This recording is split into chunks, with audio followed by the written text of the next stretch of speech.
नमस्कार, सी न्यूज भारत में आप सभी का स्वागत है और इस वक्त मैं आपके साथ ऋचा सिंह।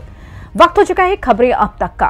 खबरें अब तक में आज बात होगी दुनिया को अलविदा कह गए देश के पूर्व पीएम मनमोहन सिंह की, महाकुंभ में लगे विवादित पोस्टर की और अखिलेश के आगे निकले राहुल गांधी की। इन सभी मुद्दों पर विस्तार से चर्चा करेंगे, लेकिन उससे पहले एक नजर डाल लेते हैं इस वक्त की बड़ी हेडलाइंस पर।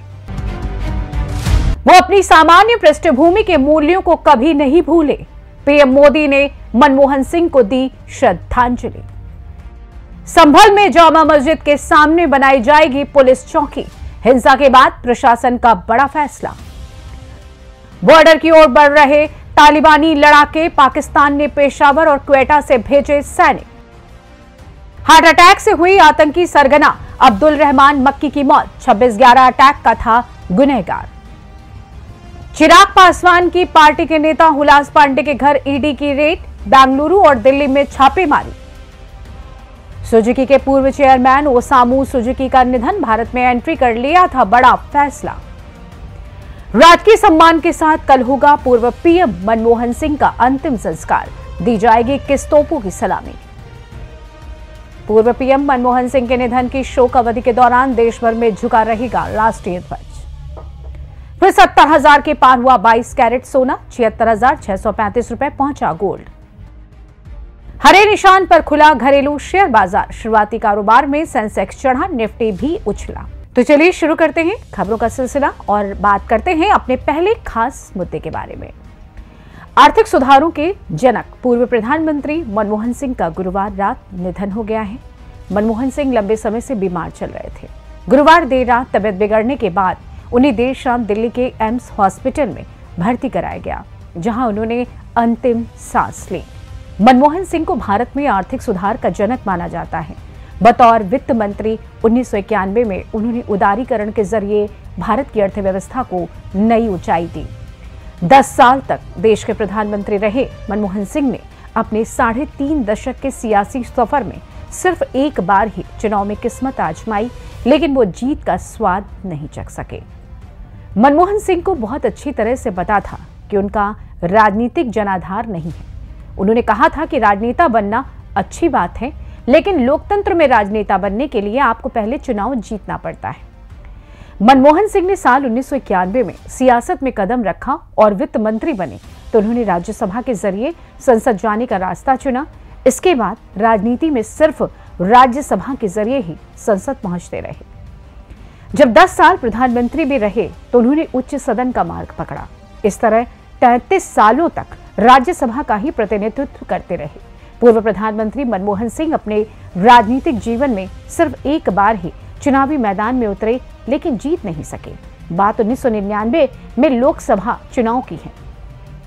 कांग्रेस के अध्यक्ष सोनिया गांधी थी।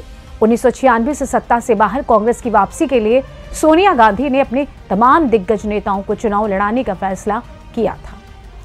सोनिया के कहने पर मनमोहन सिंह भी चुनाव लड़ने के लिए रजामंद हो गए थे। हालांकि चुनाव लड़ने का अनुभव उनके लिए अच्छा नहीं रहा, इसलिए वो दोबारा कभी भी लोकसभा चुनाव के मैदान में नहीं उतरे। 1999 में कांग्रेस ने मनमोहन सिंह के लोकसभा चुनाव लड़ने के लिए दक्षिण दिल्ली संसदीय सीट का चयन किया, क्योंकि सियासी समीकरण के लिहाज से उनके लिए वो सीट मुफीद दिख रही थी। मुस्लिम और सिख समुदाय के वोटों के सियासी समीकरण को देखते हुए कांग्रेस ने मनमोहन सिंह को दक्षिण दिल्ली लोकसभा सीट से टिकट दिया। मनमोहन सिंह की पत्नी गुरशरण कौर उनके चुनाव लड़ने के खिलाफ थी, लेकिन सोनिया गांधी के आदेश के चलते टाल नहीं सके। इस तरह पत्नी की इच्छा के खिलाफ जाकर चुनावी मैदान में उतर गए।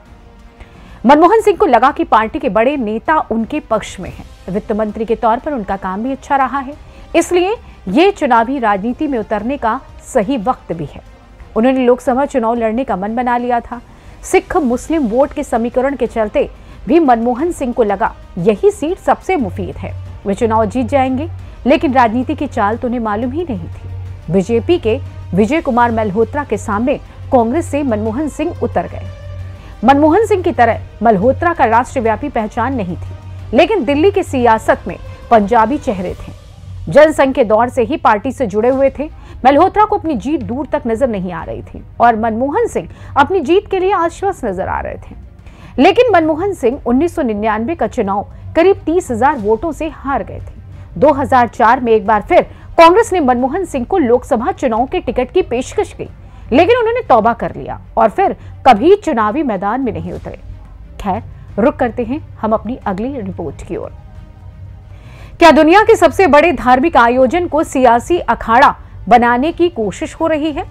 ये सवाल इसलिए क्योंकि महाकुंभ क्षेत्र में एक पोस्टर खासा चर्चा में बना हुआ है, जिसमें बटेंगे तो कटेंगे के तर्ज पर लिखा है डरेंगे तो मरेंगे। सवाल ये उठता है कि आखिर ऐसे पोस्टर महाकुंभ में लगाने की जरूरत क्यों पड़ गई? क्या इससे बचा नहीं जा सकता था? क्या धार्मिक आयोजन में सियासी खेल खेलना वाजिब है? महाकुंभ में अखाड़ों की जमघट लग चुकी है। संतों ने यहां रहना भी शुरू कर दिया है। हर अखाड़ा अपने प्रचार प्रसार के बोर्ड भी लगा रहा है, लेकिन एक संत के बोर्ड ने तो हड़कंप मचा दिया है। महज 1 किलोमीटर के दायरे में लगी 20 से ज्यादा होर्डिंग्स की जरूरत यहां क्यों है, ये तो पता नहीं, लेकिन इसका नारा बेहद दिलचस्प है, जिसमें बटेंगे तो कटेंगे के तर्ज पर लिखा है कि डरेंगे तो मरेंगे। बता दें कि ये पोस्टर जगत गुरु रामानंदाचार्य नरेंद्राचार्य की ओर से लगाया गया है। इसमें सनातनियों के एकजुट होने की बात कही गई है। पोस्टर के बैकग्राउंड में बंद मुट्ठी नजर आ रही है। पोस्टरों पर और भी कई तरीके के स्लोगन लिखे गए हैं। इससे पहले महाकुंभ के अखाड़े और साधु संत तब चर्चा में आए थे जब अखाड़ा परिषद ने महाकुंभ क्षेत्र में मुस्लिम दुकानदारों को जगह न देने का प्रस्ताव रखा था। उस वक्त भी मुस्लिम नेताओं और मौलानाओं ने इसका जमकर विरोध किया था। अब एक बार फिर इन पोस्टरों ने सियासी तपिश को बढ़ा दिया है। बहरहाल, एक ओर जहां सरकार महाकुंभ को दिव्य और भव्य बनाने में जुटी है, तो दूसरी ओर इससे जुड़े संतों के बयान और पोस्टरबाजी सियासी हंगामा भी खड़ा कर रही है। सवाल ये उठता है कि एक धार्मिक आयोजन को सियासी रंग में रंगना क्या वाजिब है? खैर, बढ़ते हैं हम अपनी अगली रिपोर्ट की ओर। लीडरशिप को लेकर इंडिया गठबंधन में मचे घमासान का असर अब उत्तर प्रदेश में भी देखने को मिल रहा है। जी हां, यूपी में समाजवादी पार्टी और कांग्रेस के बीच मुद्दों को लपकने की लड़ाई चल रही है। होड़ लगी है कि कौन पहले मुद्दे को भुना लेता है। फिलहाल नजर तो यही आ रहा है कि कांग्रेस इस रेस में सपा से आगे चल रही है। दरअसल 2027 के विधानसभा चुनाव से पहले कांग्रेस ने उत्तर प्रदेश में अपनी रणनीति में बदलाव किया है। प्रदेश में जमीन से जुड़े मुद्दों के सहारे पार्टी ने नई जान फूंकने की कोशिश की है। ऐसा इसलिए कहा जा रहा है क्योंकि पिछले दिनों संभल हिंसा को लेकर समाजवादी पार्टी ने मुद्दे को जोरों शोरों से संसद में उठाया, जिसके बाद राहुल गांधी और प्रियंका गांधी संभल के लिए रवाना हो गए। हालांकि उन्हें गाजियाबाद बॉर्डर पर रोक लिया गया और इसके बाद संभल हिंसा में मारे गए लोगों के परिजनों ने दिल्ली में राहुल गांधी से मुलाकात की और मदद मांगी। राहुल गांधी ने उन्हें मदद का आश्वासन दिया और कहा जा रहा है कि यहां पर राहुल गांधी ने अखिलेश से बाजी मार ली। हालांकि राहुल गांधी से संभल हिंसा पीड़ितों की मुलाकात के बाद तुरंत समाजवादी पार्टी की तरफ से भी प्रतिक्रिया आई। संभल सपा सांसद जियाउर रहमान बर्क ने कहा कि राहुल गांधी से मुलाकात करने से पहले सभी परिवारों ने उनसे मुलाकात की। समाजवादी पार्टी ने मृतकों के परिवार को 5-5 लाख रुपए की आर्थिक मदद की है। साथ ही राष्ट्रीय अध्यक्ष ने सभी आरोपियों को कानूनी सहायता देने की बात कही। दूसरा मुद्दा था दिल्ली बॉर्डर पर अनशन कर रहे किसानों का।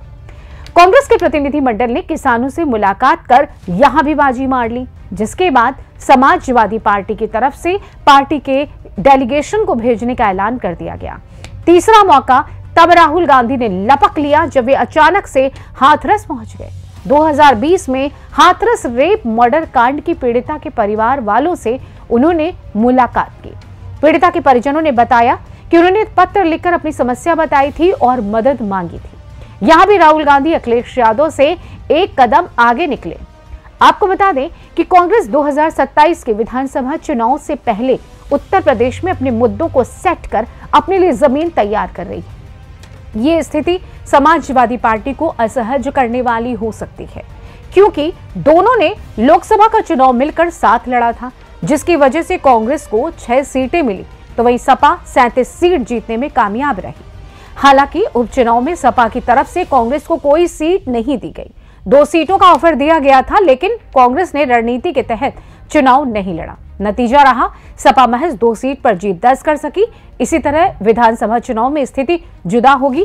यहां मुकाबला सीधे बीजेपी से होगा। साथ ही बसपा, आजाद समाज पार्टी जैसे सियासी दल भी जोर आजमाइश करते नजर आएंगे। अभी जिस तरह इंडिया ब्लॉक में राड़ चल रही है, ये देखना दिलचस्प होगा कि क्या 2027 में अखिलेश और राहुल एक साथ मिलकर योगी आदित्यनाथ को चुनौती देंगे। खैर, जाते जाते आपको एक और अहम मुद्दे से रूबरू करवा देते हैं। दिल्ली चुनाव को अभी 1 महीने से ज्यादा का समय बाकी है। उससे पहले दिल्ली की आम आदमी पार्टी ने महिला सम्मान योजना को मंजूरी दी। इस योजना के तहत महिलाओं के खाते में हर महीने 1000 रुपए आएंगे। आपके संयोजक अरविंद केजरीवाल ने कहा कि चुनाव के बाद इसको बदलकर 2100 रुपए करेंगे। बता दें कि चुनाव जीतने के लिए मुफ्त की रेवड़ी बांटने वाली आप अकेली पार्टी नहीं है। जब भी चुनाव नजदीक आते हैं, राजनीतिक दलों में खैरात बांटने की होड़ लग जाती है। इसका एकमात्र मकसद चुनाव जीतना होता है। इसके नुकसान फायदों की राजनीतिक दलों को कोई परवाह नहीं है। ये अलग बात है कि चाकू खरबूजे पर गिरे या खरबूजा चाकू पर, कटना तो खरबूजे को ही है। मसलन फ्री का माल लेने वाले को भी आखिरकार इसकी कीमत चुकानी पड़ती है। किसी न किसी रूप में टैक्स का बोझ उन पर भी पड़ता है।